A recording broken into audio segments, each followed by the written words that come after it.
고대 그리스의 진정한 역사는 폴리스 성립과 함께 시작됐습니다. 폴리스는 전제군주 체제의 동양과 달리 자유로운 시민 공동체를 형성하면서 그들만의 독특한 문화를 성립했는데요. 폴리스는 기원전 800년경에 등장하기 시작합니다.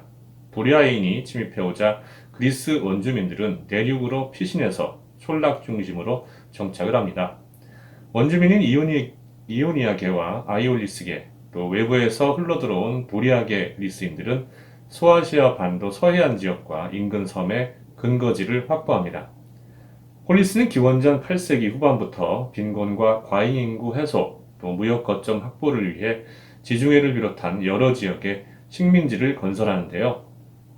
당시 폴리스는 그리스 본토에만 100여 개에 달했습니다. 이렇게 많은 폴리스가 좁은 땅덩어리에서 각축을 벌이다 보니까 전쟁도 심심치 않게 일어났죠. 그 시기에 폴리스인들은 그들만의 독특한 전투 대형인 팔랑크스를 개발해서 이후 전쟁에 사용하게 됩니다.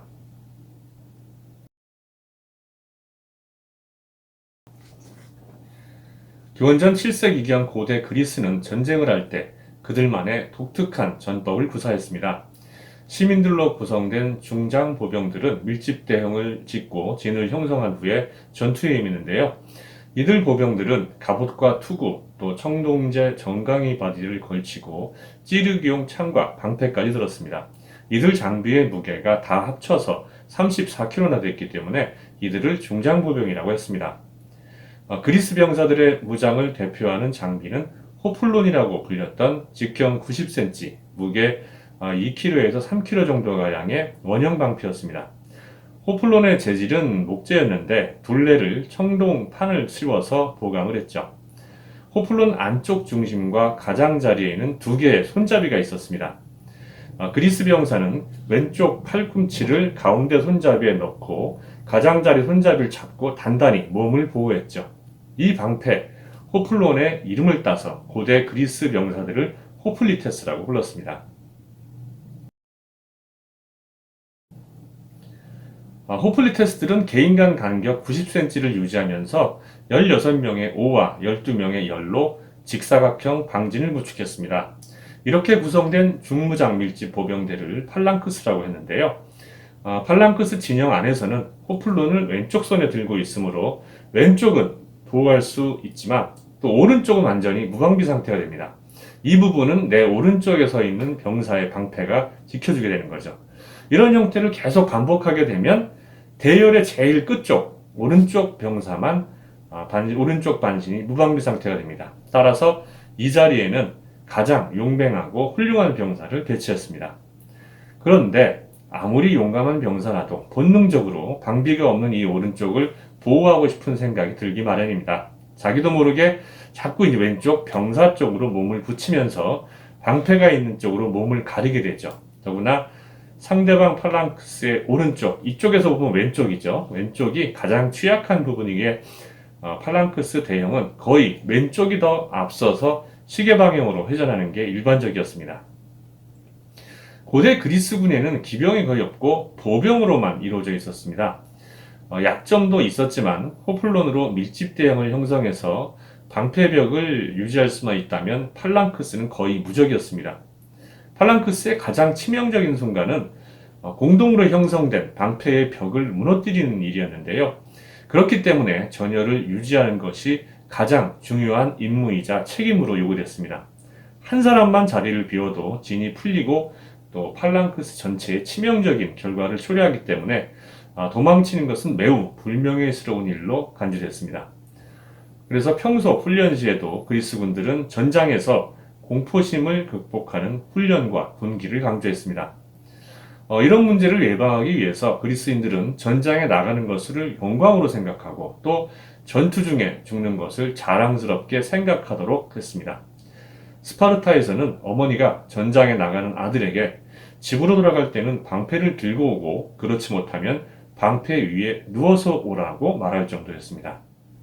페르시아 전쟁 당시에 테르모필레 현로에서 싸우던 레오니다스 왕과 300명의 스파르타 전사들 중 살아남은 사람은 단 2명이었는데요. 그나마도 전령과 병자였습니다.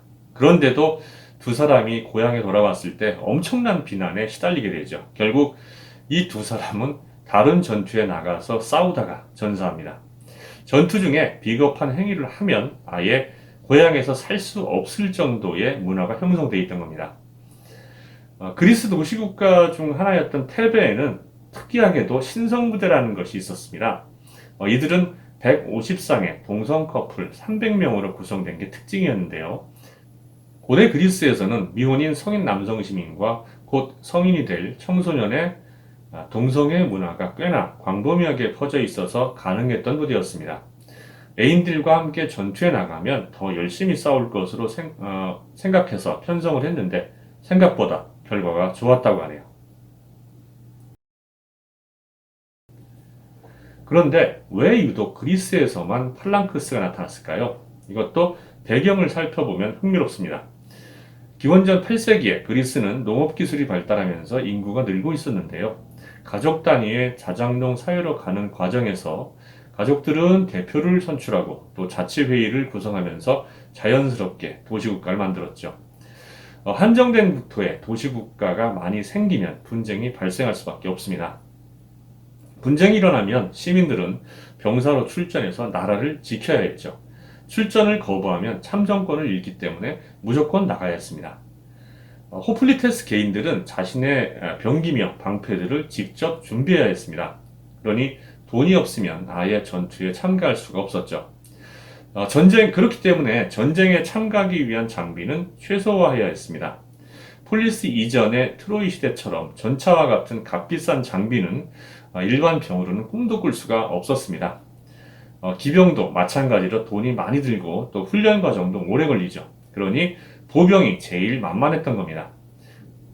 이들의 생업이 농업이다 보니까 적과 싸울 때도 전우와 협동해서 싸우는 방식이 편했고 또 방진을 형성한 다음에 유지만 하면 되니까 개인별로 높은 전투 기술이 필요 없다는 이점도 있습니다. 다들 먹고 살기 바쁜 상황에서 전쟁 준비만 할 수는 없으니까요.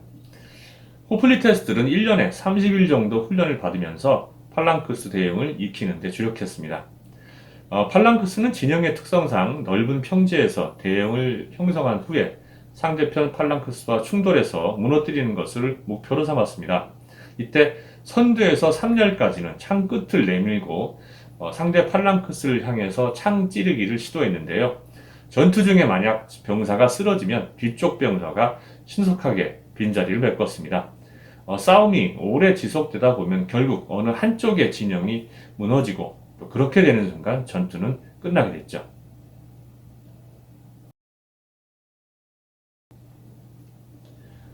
팔랑크스의 장점은 뭐니 해도 근접 전투력이었습니다.